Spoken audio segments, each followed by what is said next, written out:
വയനാട്ടിൽ മന്ത്രിസഭാ ഉപസമിതിക്ക് ശേഷം മന്ത്രി പി എ മുഹമ്മദ് റിയാസ് മാധ്യമങ്ങളെ കാണുന്നു. തത്സമയം അങ്ങനെ ഒരു 30 പേരുടെ ടീമാണ്.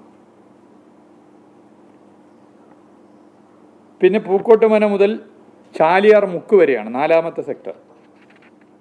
അവിടെ മാൻ പവർ പോലീസ് 10, വോളണ്ടിയേഴ്സ് 20, അങ്ങനെ 30 പേരാണ്.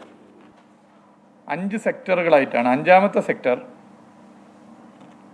ഏറ്റവും അവസാനം കുമ്പളപ്പാറ വരെയാണ്. ഇരുട്ടുകുത്തി മുതൽ കുമ്പളപ്പാറ വരെ. Man power fire force and civil defence 5, police 10, forest 10, volunteers 15, അങ്ങനെ 40 പേരുടെ ഒരു ടീമാണ്.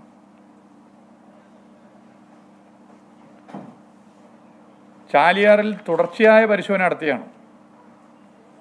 അതിൽ NDRFിൻ്റെ സഹായം, ഫയർഫോഴ്സിൻ്റെ സഹായം, പോലീസിൻ്റെ സഹായം, ഫോറസ്റ്റിൻ്റെ സഹായം, പിന്നെ വോളണ്ടിയർമാരുടെ സഹായം, എല്ലാ നിലയിലും ചാലിയാറിലെ പരിശോധന നടന്നു.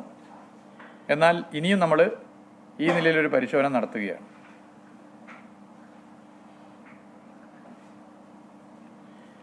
അപ്പോൾ മലപ്പുറം ജില്ലയുമായി ബന്ധപ്പെട്ട ഭാഗങ്ങളിലും നാളെയും മറ്റന്നാൾ 2 ദിവസം ഇതുപോലെ വളരെ പ്ലാൻഡായിട്ട് നമ്മളിതൊക്കെ നടത്തുകയാണെങ്കിൽ ഒരിക്കൽ കൂടി നടത്താൻ വേണ്ടി തീരുമാനിച്ചിരിക്കുകയാണ്.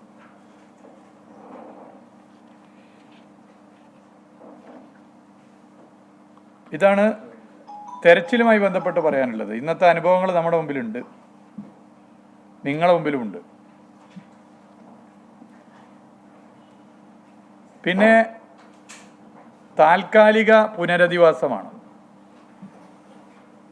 ജില്ലാ കളക്ടറുടെ നേതൃത്വത്തിൽ മന്ത്രിസഭാ ഉപസമിതിക്ക് ശേഷം വയനാട്ടിൽ മാധ്യമങ്ങളെ കാണുകയായിരുന്നു മന്ത്രി പി എ മുഹമ്മദ് റിയാസ്.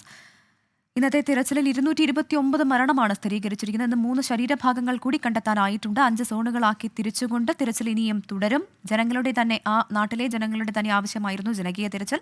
അത്തരത്തിൽ ജനങ്ങൾ ഉൾപ്പെടെ സഹകരിച്ചുകൊണ്ടാണ് തിരച്ചിൽ പുരോഗമിക്കുന്നത് എന്നും മന്ത്രി പി എ മുഹമ്മദ് റിയാസ് പറയുകയായിരുന്നു.